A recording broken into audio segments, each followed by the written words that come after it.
દોસ્તો નમસ્કાર. પોડકાસ્ટ પર આજે આપણી સાથે છે એક અદ્ભુત વ્યક્તિત્વ, એક રસિક વ્યક્તિ કે જે લાઇબ્રેરી ફિલ્ડમાં ઘણા વર્ષો સુધી કામ કર્યું છે એવા શ્રી મહેન્દ્રભાઈ સુતરિયા. સુતરિયા સાહેબ, આપનું સ્વાગત છે, હાર્દિક સ્વાગત છે આ પોડકાસ્ટ ઉપર. મિત્રો, મહેન્દ્રભાઈ સુતરિયા સાથે આપણે થોડીક ચર્ચા કરીશું કે આ ફિલ્ડમાં તમે કેવી રીતે આવ્યા અને એ વખતે તમારી જોડે લાયકાત શું હતી.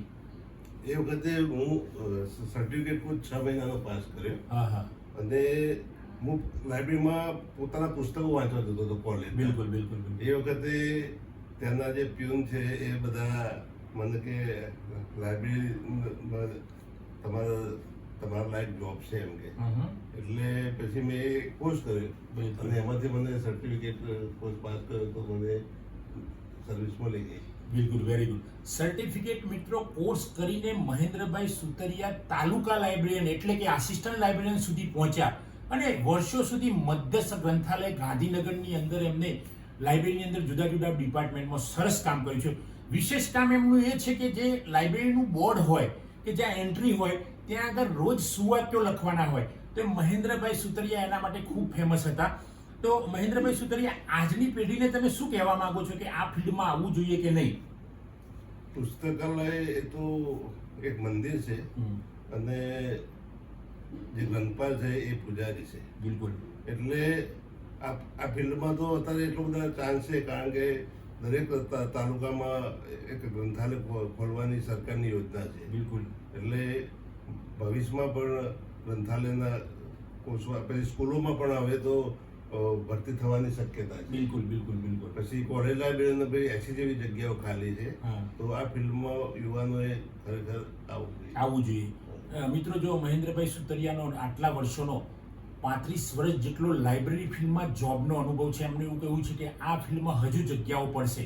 તો આપ પણ આ ફિલ્ડમાં આવો, પધારો ને એમાં તમે ફોર્મ ભરો. www.gujaratvidyapith.org પર જાઓ અને એડમિશનમાં જઈને તમે ફોર્મ ભરો.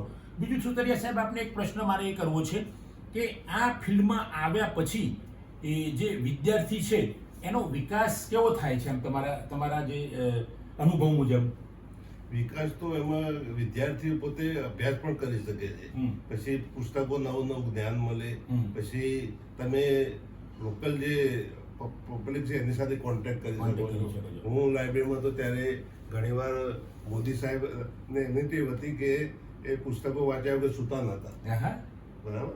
તો ઘણીવાર તો એ મોદી સાહેબ સવારે આવે તો ફોન કરીને પુસ્તકો મંગાવતો. અમારે ઘણીવાર તો ઘેરથી પુસ્તકો શોધવા માટે જવું પડતું કે આ સાહેબના પુસ્તકો જોઈએ છે. તો ગમે તે અમારા દુકા સાહેબ હતા એ વખતે કે અમને ઘેરથી બોલાવીને પુસ્તકો શોધીને અમારે એમને ત્યાં મોદી સાહેબને પહોંચાડવું પડતું. મિત્રો, આજના વડાપ્રધાન શ્રી મોદી સાહેબને પણ એમણે પુસ્તકો પહોંચાડેલા છે, એટલે એક અદ્ભુત ઘટના કહેવાય એ વ્યક્તિની. એ તો હવે ગુજરાત વિદ્યાપીઠમાં department of library and information ચાલે છે, તો એમાં નવી પેઢીને આવવા માટે તમારી શું મત છે અથવા તો પ્રેરણા શું છે તમારી? લાઇબ્રેરી સાયન્સમાં વિદ્યાપીઠમાં આવવા માટે વિદ્યાર્થીઓને શું કહેવું છે આપને? ગુજરાત વિદ્યાપીઠ એ તો બહુ સરસ સંસ્થા છે અને ગુજરાત વિદ્યાપીઠમાં જે નિયમો છે પછી એ બધું સુંદર છે.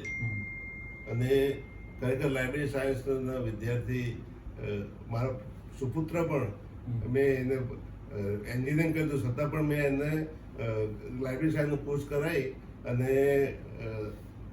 એ ફિલ્ડમાં જોઈન અને કેન્દ્રીય વિદ્યાલયમાં લાઇબ્રેરિયન તરીકે સર્વિસ લાગી. કેન્દ્રીય વિદ્યા, જો મિત્રો, એમનો સન એન્જિનિયર હતો છતાં પણ એને કહ્યું કે ભાઈ તારે લાઇબ્રેરી સાયન્સ ડિપાર્ટમેન્ટમાં પ્રવેશ મેળવ અને ત્યાં મેળવ્યા પછી એને તાત્કાલિક નોકરી મળી ગઈ. હા, એને અભ્યાસ કર્યા ચાલુ પીએચડીમાં એને સર્વિસ મળી. ઓકે. એટલે જ્યારે પણ પાસ કરી જ્યારે. તો મિત્રો જુઓ, આ મહેન્દ્રભાઈ સુતરિયાનો જે આટલા વર્ષનો અનુભવ કહે છે કે લાઇબ્રેરી ફિલ્ડમાં ખૂબ સરસ કારકિર્દી ઘડાય છે. તો આપ પણ આ ફિલ્ડમાં આવો અને આપની કારકિર્દી ઘડો. આજની પેઢીને તમારે ફિલ્ડ વિશે કંઈ કહેવું હોય તો કહી શકો છો. આ સર્વિસ છે બિલકુલ ભ્રષ્ટાચાર વગરની અને તમારે શાંતિથી જીવન પસાર કરવું હોય તો આ ગ્રંથાલય ખાતામાં આવવું જોઈએ. બરાબર. અને એટલે કે કોઈ આમ મજા જ આવે ટૂંકમાં. હા, મજા જ આવે. હા. તમે વાંચન કરી શકો છો. પછી અત્યારે તો અમારા સમયમાં તો 2 ટાઈમ જોબ હતી, જ્યારે અત્યારે તો 10:30 થી 6:10 ની થઈ ગઈ. Very good, very good. એટલે એનો પણ તમને લાભ મળે. અને તમારા અનુભવ મુજબ અથવા તો તમારી જાણકારી મુજબ ઘણી જગ્યાઓ આગળ પડશે એવું તમારું હા, માનવું છે? ઘણી જગ્યાઓ, કારણ કે સરકારનો નિયમ છે કે દરેક તાલુકામાં એક સરકારી પુસ્તકાલય ખોલવું. બરાબર. અને એમાં તમને જોબ મળી શકે. બીજું કે સ્કૂલોમાં પણ જાહેરાત આવવાની છે. બરાબર, સ્કૂલોમાં પણ હા, આવશે. સ્કૂલોમાં પણ આવશે અને કોલેજની 80 જગ્યાઓ જેવી ખાલી છે. બરાબર બરાબર. હા. એટલે એ ખૂબ સરસ. એ તો બહુ સારા વાચક પણ છે અને એ ભક્તિભાવવાળા પણ છે સુતરિયાભાઈ. તો એમનો જે અનુભવ છે, મને પણ એમનો ઘણા વર્ષોથી, હું પણ એમની લાઇબ્રેરીમાં જતો હતો મિત્રો પહેલા, અને જે આપણને સપોર્ટ કરે બધાને, એમને આઈએએસ કેડરથી માંડીને ક્લર્કમાં નોકરી કરતા હોય બધા જ માણસો આજે પણ સુતરિયા સાહેબને યાદ કરે છે કે ભાઈ અમને બુક આપેલી, અમને આ પુસ્તક આપેલું, અમને આ પિરિયોડિકલ આપેલું. તો આવા ઉમદા વ્યવસાયમાં આપ પણ જોડાઓ અને ગુજરાત વિદ્યાપીઠના ડિપાર્ટમેન્ટ ઓફ લાઇબ્રેરી સાયન્સમાં મિત્રો આપ પધારો. અત્યારે હાલ ઓનલાઈન એડમિશન ચાલુ છે. www.gujaratvidyapith.org પર આપ જાઓ, એડમિશનમાં જાઓ અને MLISC અથવા તો master of library and information સાયન્સમાં પ્રવેશ ફોર્મ ભરો અને પછી ગીતાની એક્ઝામ આવશે, એ પણ પાસ કરીને આપ પ્રવેશ મેળવીને સારી કારકિર્દી. સુતરિયા સાહેબે એ પણ કીધું કે મારો સન પણ આની અંદર લાઇબ્રેરિયન છે, એટલે આપ પણ લાઇબ્રેરિયન બની શકો છો. આપ જુદા જુદા વ્યવસાયો એમાં કરી શકો છો. ધારો કે આપ ઇન્ફોર્મેશન સાયન્ટિસ્ટ બની શકો છો, આપ ઇન્ફોર્મેશન મેનેજર બની શકો છો, લાઇબ્રેરિયન બની શકો છો, પ્રોફેસર બની શકો છો.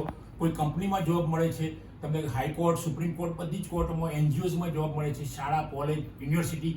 એ સિવાય જેલ ગ્રંથાલય હોય, ઘણા બધા ગ્રંથાલયો છે, પ્રકાર જુદા જુદા, સ્પેશિયલ, એકેડેમિક, એ રીતે પબ્લિક લાઇબ્રેરી, એમાં પણ તમે જોબ મેળવી શકો છો. તો આપ પણ આવો, ગુજરાત વિદ્યાપીઠમાં પધારો અને આપની કારકિર્દી ઘડો.